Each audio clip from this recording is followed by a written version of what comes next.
Hello, welcome to my channel. Today I want to show you how to cut a peplum top with a cut together sleeve, like a small batwing sleeve, but not a proper sleeveless. So I'm going to be using a stretch fabric. You need to, if I pull this way, you see my fabric stretches that way. If I pull this way, it doesn't stretch. So I love to use stretchy fabric because when I use stretchy fabrics, I don't need to add a zip, and sometimes I don't even need to add a dart. So that adding your dart is really optional, and that's why I love using such fabric. So let's get started. To be able to cut this kind of shoulder, you need to have enough fabric to go longer than your regular shoulder. So I'm going to do to get the size of your sleeve. You want to measure from the back, center of your back, downwards towards your arm. I need to get to what point you want the top to really end. So I want mine to end at about 14 inches from the center of my back. So 14 inches is that way. So I just need to mark that. Then from that point, I'm going to mark my armhole. For this kind of top, your armhole needs to be longer than usual because it's going to go into your arm. So I'm going to start with a 10 inches like that. When I'm done, I'm going to check if I'll be able to still get my 8 inches. So start with a 10 like that. So that's my what's it called? That's where my arm stops, ends. All right, so you need to get your bust. So your bust comes underneath your armhole. So my bust is about 42. So I'm going to mark at that point 42. Then to get your waist is at the bottom of the top. I've already folded into 4. Here 18 inches. And what I need is about 17 inches. So 18 is fine. So to get my waist, I'm just going to do 36, 38. I want it to be a bit free, okay, not really clingy, since I'm not adding a zip. Normally I would have used 37, but I used 38. Okay, so that's my waist to my bust. Now to go to my arm, I'll just make a curve that connects it, so it's not going to be straight. You just go sideways like that, so you can see what I did. I hope that's clear. So that will be your shape. So to this I'm going to just add 1 inch for my seam allowance, 1 inch for my seam allowance, 1 inch. So I am not going to cut my seam. I'm going to cut on this first line, but on the second line. So that I'm just going to get my scissors. Sorry, adding the 1 inch that way. Yeah, so that's my shape. You can see the batwing forming nicely, and this was where my sleeve was going to end, remember. But I don't want to cut exactly on this point because I'm going to fold. So to this I'm going to just add like 1.5 inches because I want quite a bold fold. I don't want it too tiny. So I added 1.5 to the sleeve length. So I'm cutting on the second line, not the first. Okay, now I have the length of my sleeve, the length of my top. What I need next is my neckline. So to get my neckline, it depends on the neckline you want to play with. Let me get my tape. So I'm going to be doing a canoe neckline. So for you to get a canoe neckline, it's always good to first know where your real shoulder ends. So my real shoulder ends at about 8 inches 16. So I'm going to make it 2 inches smaller than my real shoulder. So instead of doing this, I could do 5.5, because after sewing it's going to get to 6 inches. So 5.5 width. Then the depth I'm going to do 4 inches. So you just connect that. You can do 3.5. It depends on you. Okay. So I'm going to cut, but I won't cut the back and the front together. So while I've marked the front this low, the back I'm going to cut about 1.5 inches higher. So I just marked that. Okay, I'm marking on the same point. So when I place it together, I'll take off the back first and foremost, starting from the same point. Then I'll lift this. It's folded into 4. So I'm just going to lift that up and cut the front piece lower. Yeah, so you see, I've been able to cut both the back and the front together. So at this level, I need to make a slant this way, and I'm going to take 2 inches or 1.5 inches from the end. Okay, so I'll just slant it all the way to the neckline like that. So I'm going to cut that point off, so this helps it to be more relaxed. All right, so that's the top of the upper part of our top. You see, it's almost ready. So now for us to cut the peplum. So I'm going to put this aside. Now remember what you have on the waist. Before you cut your peplum, you need to know what you have on your waist.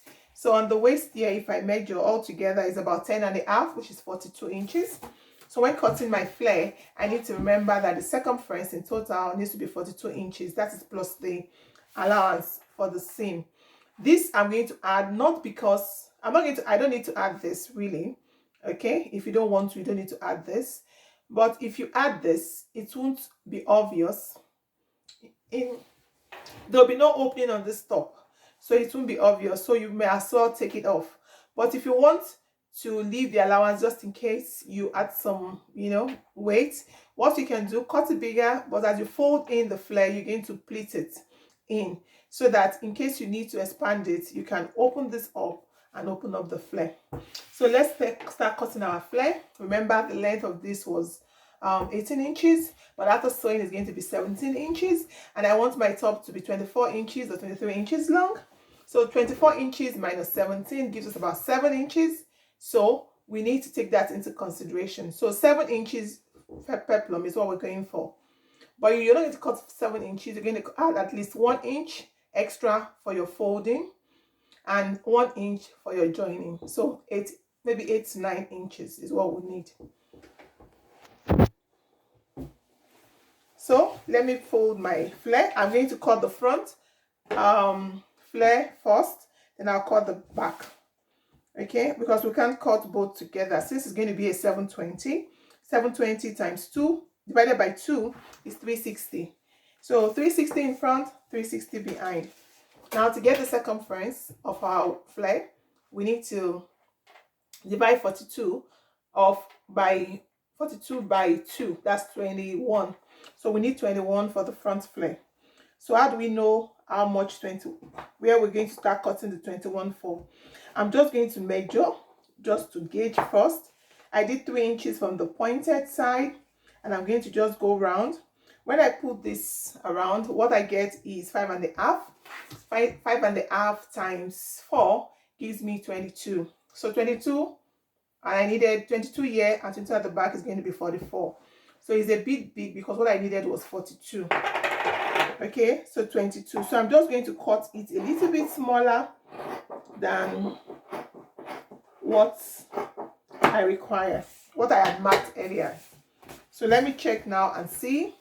I'm going to place my tape all around like that, like that. So 4.5 times 4 gives me 18. So it's a bit short. So I'm still going to trim a little. So you just trim a little because you need 21.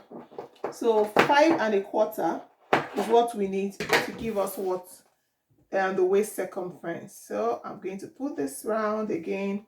Yeah, and that's fine. So now the length. Now I'm going to get the length of my fabric, 9 inches. And I'm going to move all around 9 inches. So my fabric is just enough. 9 inches. Again, 9 inches. So with the 720 flare is fuller than your 360. And your 360 degree flare is fuller than your 180.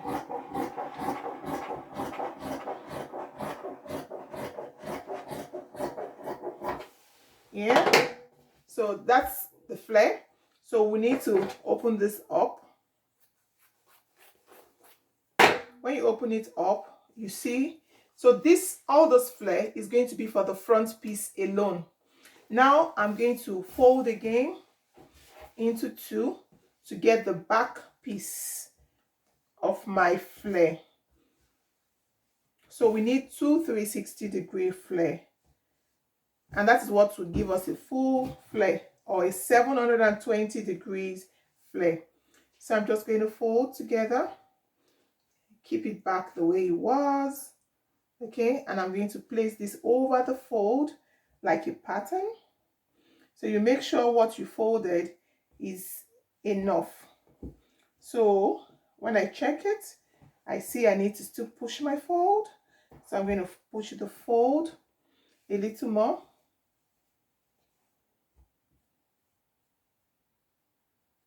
So arrange your fold nicely. Make sure it's equal. Okay, so that's fine. So now I'm going to cut using the first flare as a pattern.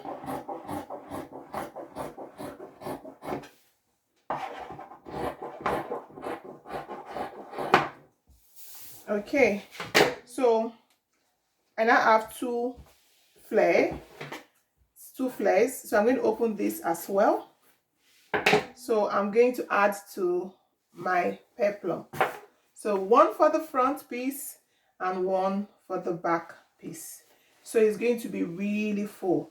So if you want it fuller, you can cut 4 different flare, 4 different 360 flare, and you're going to get that effect. So you see how bouncy and full that is.